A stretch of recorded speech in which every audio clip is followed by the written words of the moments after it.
मानक आशुलिपि अभ्यास number 7 ready start. आदरणीय महोदय, प्रदेशों के खाद्य मंत्रियों के 2 दिन के सम्मेलन के बाद केंद्रीय खाद्य मंत्री ने बताया है कि अगले अप्रैल में गेहूं और धान का थोक व्यापार सरकार अपने हाथ में ले लेगी। सब प्रदेशों के मंत्री इस पर सहमत हो गए हैं। अन्न का जो संकट आज देश के सामने है, समूचे अर्थतंत्र के सरकारीकरण की बात सोचने वालों का उससे हौसला बढ़ा है। हालांकि पिछले वर्षों के भयंकर अकाल के समय भी सरकार ने ऐसा करने की बात नहीं सोची, लेकिन अब आयात निर्यात, चीनी, कपड़ा, लोहा, अनाज आदि सबके व्यापार पर सरकार कब्जा करना चाहती है, क्योंकि इस सरकारीकरण को ही समाजवाद का पर्याय समझा जाता है।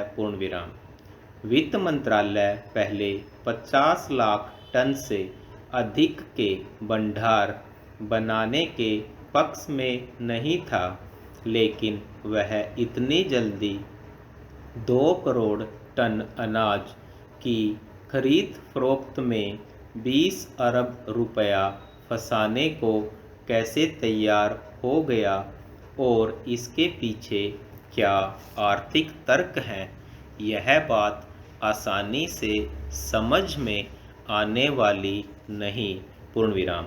अभी तक सिर्फ 6 प्रदेश ही इस क्षेत्र में कदम बढ़ाने को तैयार थे, लेकिन अब सब प्रदेशों ने किस आधार पर इस फैसले का स्वागत किया, इसके कारण भी स्पष्ट नहीं।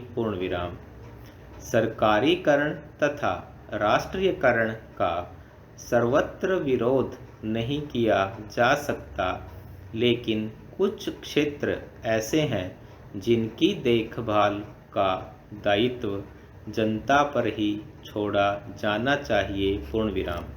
अनाज का क्षेत्र ऐसा ही है।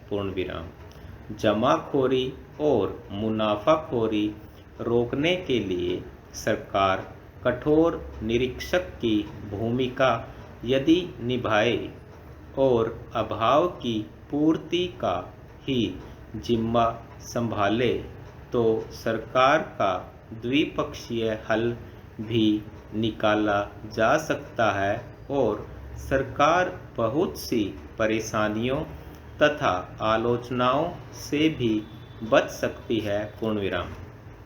लेकिन अब जो कदम उठाया जा रहा है, उसका परिणाम इससे भिन्न न होगा कि जनता की पहल खत्म होती जाएगी। एक के बाद दूसरे क्षेत्र के सरकारीकरण की आवश्यकता महसूस होगी और सरकार तथा जनता की दूरी दिन प्रतिदिन बढ़ती जाएगी।